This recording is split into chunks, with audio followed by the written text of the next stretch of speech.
Siemaneczko widzowie, z tej strony Godlike. Dzisiaj będę walił prosto z mostu Cyberpunk 2077. O tej grze powiedziano już bardzo wiele i my żeśmy też sobie powiedzieli o niej sporo na kanale. W tamtym roku wleciał nam taki materiał na kanał, czy w 2023 roku warto zagrać w Cyberpunka. No i ja wam wtedy powiedziałem przy okazji tego filmu, że nie, że w tą grę jeszcze nie warto grać i że pomimo, że tam ta gra się zmieniła, no to nadal było w niej sporo bugów i wyciętej zawartości. Natomiast pomimo moich narzekań ten tytuł ciągle się zmieniał. Od czasu publikacji tamtego materiału Cyberpunk dostał kolejne kilka naprawdę dużych patchy oraz wyszedł do niego też całkiem spory dodatek, czyli Widmo Wolności, który wprowadził też parę nowości. No i ja stąd wpadłem na pomysł, żeby teraz w 2024 sprawdzić, jak się sprawa ma i czy w tą grę teraz warto zagrać. Samą grę z dodatkiem do testów udostępniła mi firma CD Projekt Red, za co chciałbym im serdecznie podziękować. A więc nie przeciągajmy, drodzy widzowie, czy w Cyberpunka 2077 warto zagrać w 2024 roku? Sprawdźmy. Teraz na początku my sobie zawsze tłumaczymy, o co tam w danej grze chodzi, natomiast o Cyberpunku to powiedziano już tak wiele dosłownie wszędzie, że chyba wszyscy kojarzą mniej więcej o co chodzi, więc nie ma sensu się też szczególnie rozgadywać na ten temat. Jeżeli jednak nie kojarzycie tej gry, no to wam po prostu powiem, że jest to strzelanka RPG osadzona w uniwersum Cyberpunk, czyli w niedalekiej przyszłości, gdzie władzę nad światem przejęły bezlitosne megakorporacje. I teraz, jak pewnie wiecie, ta gra wyszła w katastrofalnym wręcz stanie, z gigantycznymi bugami na premiery, z ogromnymi nieróbkami, no i w ogóle była na premierę po prostu słaba. Sprawdźmy więc, czy coś się zmieniło. Podzielimy sobie ten materiał na 4 części, w których porozmawiamy sobie o kluczowych elementach gry i o tym, czy zmieniły się na lepsze. Sprawdzimy więc walkę, fabułę, eksplorację oraz grafikę i wykonanie techniczne. I zacznijmy od tego pierwszego elementu. No co jak co, ale z walką w Cyberpunku zawsze były problemy, no i deweloperzy też mieli z nią całe mnóstwo pracy. Na premierę w tej grze balans to był po prostu karygodny, tam były takie jaja, że określone postacie po prostu mogły wyrżnąć wszystkich wrogów jak przecinak, z kolei inne postacie były znowu strasznie słabe. No i do tego problemu wprowadzono mnóstwo patchy, które to raz poprawiały, raz psuły, no w ogóle tam był straszny bajzel. Ja sprawdzając tą grę rok temu przy patchu właśnie 1.60 stwierdziłem, że jest lepiej, chociaż wciąż były tutaj obecne właśnie te gąbki na pociski i wciąż było w tej grze znacznie za łatwo. Czy coś się w tej kwestii zmieniło? No zmieniło się, jeszcze jak, jakby to powiedział pewien znany Polak. CD Projekt bowiem w ostatnich dużych patchach całkowicie przerobił zarówno umiejętności, jak i balans gry. To naprawdę całkowicie, bo jak zalogowałem się teraz do tej gry, załadowałem swojego save'a, no to usunęło mi wszystkie punkty umiejętności, kazało rozdać od nowa, bo były całkowicie nowe drzewka, całkowicie nowe wszczepy i poprawiono w ogóle działanie całego tego systemu. Przedtem na przykład było tak, że ile tam mieliśmy kasy, to mogliśmy tych wszczepów sobie pakować, ile fabryka dała. No a teraz mamy taki specjalny wskaźnik, informuje nas on, ile wszczepów możemy maksymalnie mieć na danym poziomie, żeby nie przekroczyć takiego określonego limitu. Oczywiście są też umiejętności, które ten limit podnoszą, jakby co. Dzięki właśnie takiemu rozwiązaniu, jakie wprowadzono teraz, to nie pakujemy już wszystkiego w siebie i dosłownie robimy z siebie robota, tylko podczas zakupów my się musimy poważnie zastanowić, których wszczepów potrzebujemy, co dodaje też grze takiego taktycznego smaczku. No i oprócz tego, że poprawiono w ogóle umiejętności, poprawiono też szczepy, tak, to jeszcze zmieniono walki z bossami, które też to były takie sobie, oraz dodano możliwość korzystania z szczepów podczas jazdy samochodem, co też działa naprawdę fajnie i czego cholernie brakowało na premierze. Pytanie więc, jak wypada teraz walka? No powiem wam, że dużo lepiej niż wcześniej i to zasługa właśnie tych wszystkich ostatnich poprawek. W znacznej mierze ograniczono właśnie to pojęcie gąbek na pociski, o których ja mówiłem wcześniej. Teraz broń w tej grze jest dużo bardziej śmiercionośna niż przedtem, no i to się oczywiście tyczy obu stron. My możemy szybko zginąć, ale przeciwnicy też giną szybko i od razu czuć, jaką ta broń ma siłę. Ja dla testów powiem wam, jak tylko dostałem tą grę, to odpaliłem ją na poziomie bardzo trudnym, no i nareszcie to było jakieś wyzwanie. Tym razem poczułem, że naprawdę mogę tutaj zginąć, mi się przydawały te wszczepy powodujące utratę przytomności czy zniszczenie broni. Przedtem to był tylko taki dodatek, bo to w sumie było strasznie łatwe. No teraz czułem, że naprawdę mi się to przydaje, że ta walka jest dynamiczna i jest dużo trudniejsza niż jeszcze rok temu. Teraz już jest naprawdę dużo lepiej, jeżeli chodzi o walkę. Do tego właśnie dzięki zwiększeniu mocy tych broni, to większymi pukawkami, jak na przykład snajperki, możemy wyeliminować słabszych przeciwników dosłownie na strzała, jeżeli naładujemy broń i trafimy w głowę. I tak właśnie powinno być. Dzięki tym wszystkim zmianom i dzięki temu, że jest też trudniej, to lepiej się ma też aspekt skradania, no który to poprzednio też w sumie miał się całkiem nieźle, natomiast był mało użyteczny, bo po prostu było łatwo. Tym razem właśnie jak gramy na jakichś bardzo wysokich poziomach trudności, no to będziemy cały czas tam czuli gdzieś z tyłu głowy, że właśnie najlepiej jest przejść te etapy po cichu, no bo podczas walki może być ciężko, no chyba że mamy postać właśnie nastawioną na walkę, a ona ma wtedy do walki ogromny pancerz oraz osobne skille. Nawet jednak gdy takim Rambo gramy, no to na pewno te zmiany właśnie docenimy, bo teraz broń jest bronią i potrafi szybko zabijać, czyli tak właśnie jak być powinno. Na plus też wypadają na pewno same zmiany w mechanikach walki. Poprzednio to było tak, że haker nie mógł korzystać właśnie ze swoich szczepów jak był w samochodzie, no i w sumie to go upośledzało do takiego kolesia, który tylko strzela, no w strzelaniu też nie był za mocny, no nie? Dzięki temu, że teraz w końcu dodano właśnie hakowanie podczas jazdy samochodem, no to te postacie nie są już takie upośledzone. Powiem więcej, teraz ten haker w samochodzie jest naprawdę groźny, no bo tu można przejąć kontrolę nad samochodem, można nawet aktywować system samozniszczenia jakiegoś samochodu, który nas goni, co naprawdę przydaje się podczas właśnie ucieczek czy pościgu. Na plus mogę także zaliczyć ulepszone walki z bossami, bo one były na początku takie dość nudne, teraz ci bossowie są znacznie szybsi i nie padają dosłownie po sekundzie, tak jak przedtem. A skoro już o pościgach przed chwilą wspomniałem, kojarzycie może system policji w Cyberpunku, z którego tak wszyscy się nabijali? No ten, gdzie policjanci się respili za plecami, w ogóle tam nie było w zasadzie systemu policji, tylko ci policjanci się magicznie gdzieś tam pojawiali. No to na szczęście tego gówna w końcu się pozbyto i w końcu zaoferowano nam taki system policji podobny do GTA, który w tej grze powinien być od początku. Teraz jak coś odwalimy na mapie i ktoś oczywiście zadzwoni na bagiety, no to podjeżdżają takie radiowozy, które my widzimy na mapie. One mają oczywiście tam jakiś zasięg widzenia, no i naszym zadaniem jest po prostu gdzieś się schować i uniknąć wygrycia. Jeżeli nam się to nie uda, no to oczywiście rozpoczyna się pościg i ta policja normalnie nas gania, tak jak powinno być od samego początku. Im więcej gwiazdek, to oczywiście jest większa zadyma, a na maksymalnym poziomie pojawia się taka specjalna, elitarna jednostka MaxTac, która uwierzcie mi wcale słaba do pokonania nie jest i jest po prostu fajna. Niby zalążki tego ulepszonego systemu policji, no to były już w tej grze od tych patchy 1.60, natomiast wtedy to wyglądało tak sobie. Teraz dopiero wygląda to dużo lepiej i działa ten system naprawdę nieźle. Na to musieliśmy bardzo długo czekać, natomiast dobrze, że w końcu taki system jest i to na pewno cieszy. Finalnie teraz walka w Cyberpunku stoi na całkiem dobrym poziomie. Oczywiście nie jest to walka perfekcyjna, no niektóre umiejętności tam się mało przydają, niektóre bronie też są jakieś mało użyteczne, zdarzają się też jakieś przegięte skille, no a walka z finałowym bossem jest trochę przegięta, bo po prostu jest słabo zbalansowana, natomiast to są małe problemy w porównaniu do tego, co było wcześniej. Po przejściu całej tej gry, ja wam mogę powiedzieć, że pod względem walki w końcu gra się w ten tytuł dobrze i to jest najważniejsze. Może nie zawsze, ale przez znakomitą większość czasu jest naprawdę nieźle. I przejdźmy teraz do fabuły, z którą swego czasu też było sporo przebojów. Ogólnie rzecz biorąc, w Cyberpunku zarówno wątek główny, jak i wątki poboczne były całkiem mocne, bo to było naprawdę nieźle zrobione. Natomiast jak się przechodziło tą grę, no to w bardzo wielu miejscach było widać, że wiele elementów po prostu brutalnie z tej gry wycięto. Na przykład robiliśmy jakąś serię questów, no i nagle brakowało jakby finału, zakończenia tej całej nitki i widać było, że ten quest gdzieś tam po prostu wycięto, że jego nie dokończono. Pisaliśmy na przykład wiadomość do NPC-ta o jakimś tam wydarzeniu, a on w ogóle na tą wiadomość nie odpowiadał kompletnie, tak jakby właśnie brakowało jakiegoś kolejnego questa z tej okazji. Jak jest w tym temacie teraz? No sporo lepiej, chociaż wciąż to wrażenie, że gdzieś tam coś wycięto, się zdarza.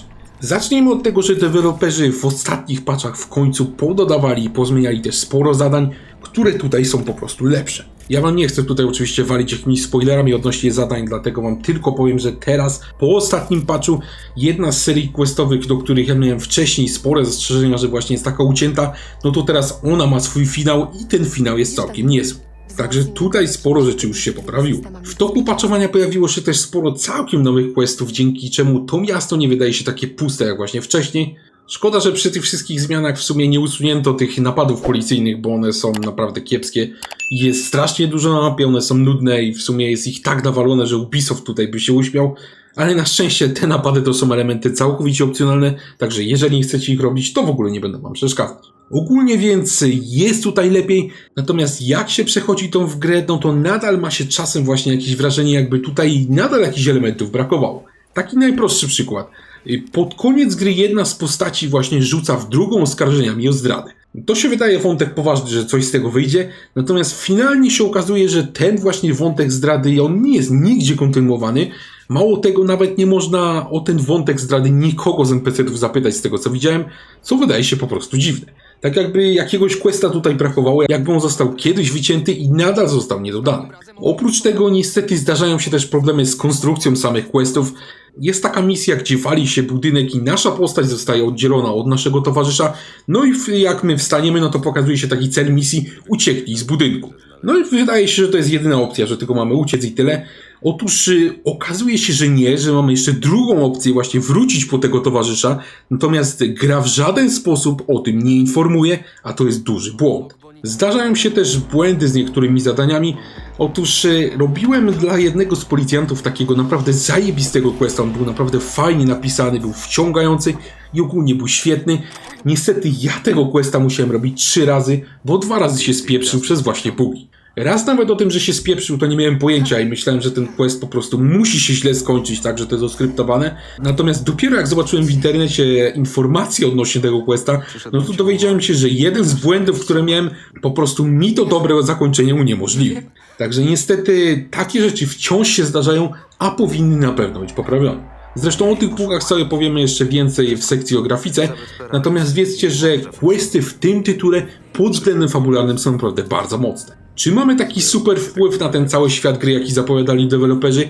No nie, nigdy go nie mieliśmy i myślę, że nigdy go nie będziemy mieli. Natomiast te questy są interesujące, są angażujące, natomiast są też dalej pobugowane i na to trzeba uważać. Jeżeli na te 2 problemy przymkniecie oko, no to Cyberpunk 2077 w kwestii questów was na pewno nie zawiedzie.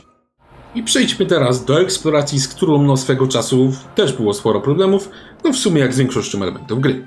Twórcy na początku nam zapowiadali właśnie w materiałach reklamowych, że będzie takie super wielkie, żyjące miasto z klimatem, a finalnie po pierwszych patchach to zafundowali nam tak zwane miasto duchów, no bo w dużej mierze usunięto przechodniów czy nawet ruch uliczny, żeby ta gra działała lepiej, no bo z wydajnością były wtedy ogromne problemy. Do dupy był też crafting, do dupy był balans, do dupy była ekonomia, no i zresztą po prostu była lipa. Natomiast jak jest teraz z eksploracją, no na szczęście wam powiem, że dużo lepiej. Zacznijmy od tego, że dzięki temu, że właściwie dodano sporo tutaj questów, sporo jakichś postaci, sporo jakichś dodatkowych pierdół, no to miasto nie jest już takie puste jak wcześniej. W końcu w grze pojawiło się też metro, które było pokazywane już dawno temu i wszyscy o to metro prosili, a które finalnie w tej grze się nie znalazło. Teraz to metro w końcu jest i chociaż oczywiście jest mało użyteczne, bo w sumie też nie przewidywałem, że jakieś będzie super użyteczne, no to w końcu deweloperzy spełnili swoją obietnicę i to metro jest. Dzięki temu, że to metro wprowadzono, poprawił się też klimat samej gry, który to poprzednio jakby się ulatniał już po kilku zadaniach. Tam nie za bardzo się czuło, że właśnie to miasto jest jakieś takie żywe, jakieś fajne, tak? Wydawało się, że to jest taka zwykła, kolejna gra RPG, w której się odhacza zadania.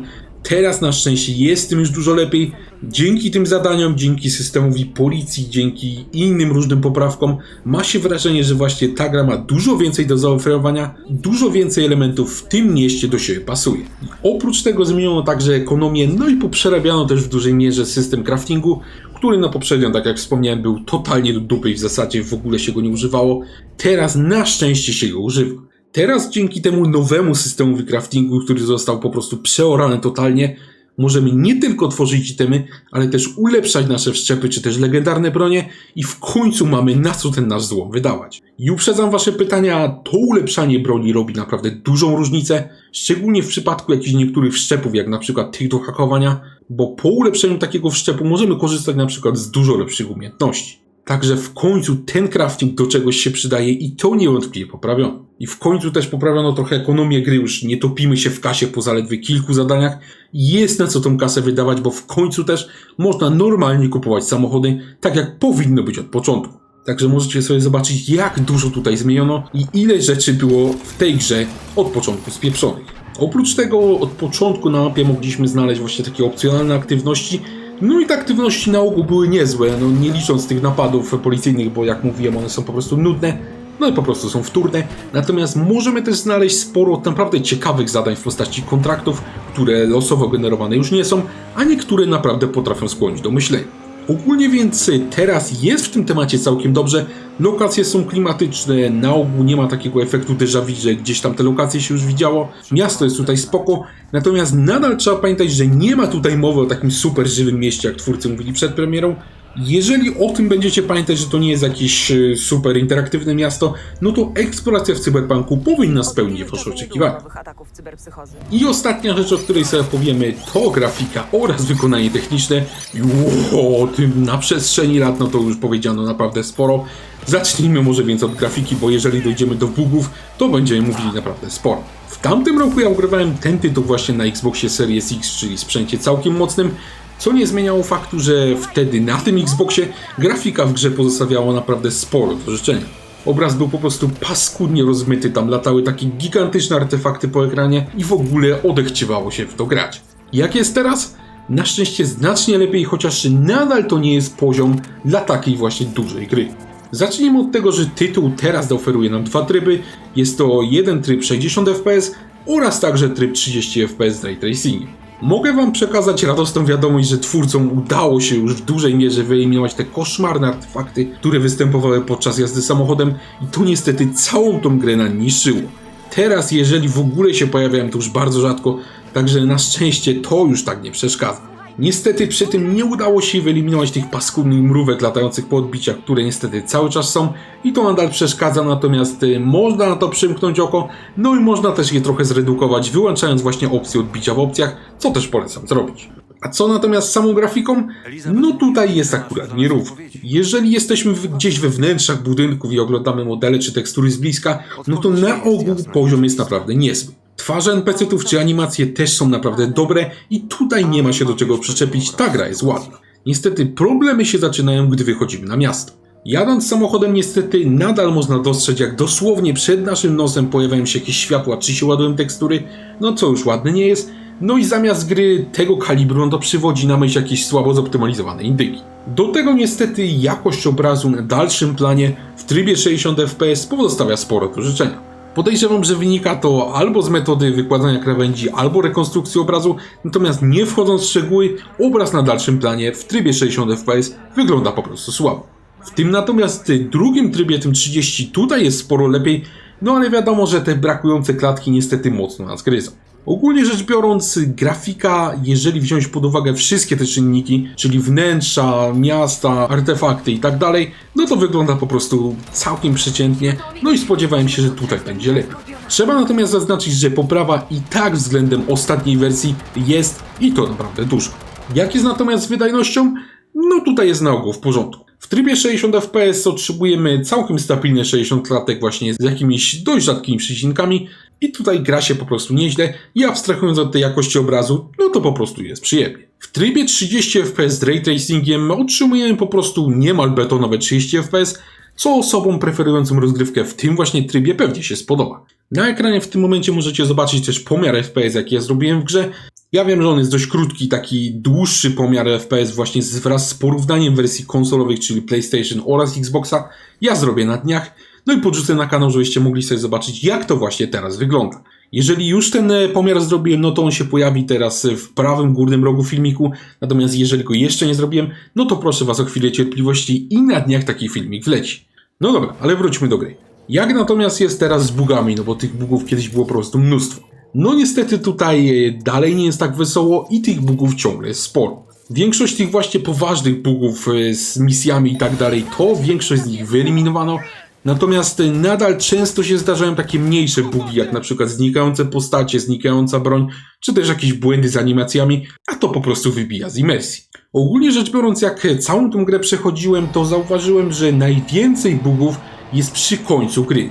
Początek tego tytułu jest właśnie najbardziej dopracowany, tam praktycznie wszystko działa w porządku, natomiast im dalej jedziemy z fabułą, im więcej tych questów przechodzimy, no to tym więcej bugów i błędów będziemy właśnie mieć. Pod koniec tej gry, no to były już takie nawet dość poważne błędy z zadaniami, których tutaj absolutnie już nie powinno być.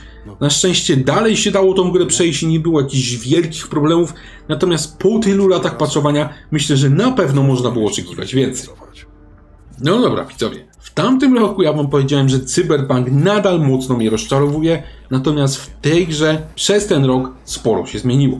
Teraz po zbadaniu tej gry możemy odpowiedzieć sobie na pytanie, czy w Cyberpunka 2077 w 2024 roku warto zagrać. I tu może was zaskoczę, natomiast autentycznie uważam, że teraz warto, że tak. W 2024 roku moim zdaniem w Cyberpunka już jest warto zagrać. Twórcy tutaj przez ostatni czas wzięli się w końcu ostro do roboty, no i gigantycznymi patchami w dużej mierze wywrócili tę grę do góry nogami, no i to poskutkowało tym, że gra się w nią po prostu mocno lepiej.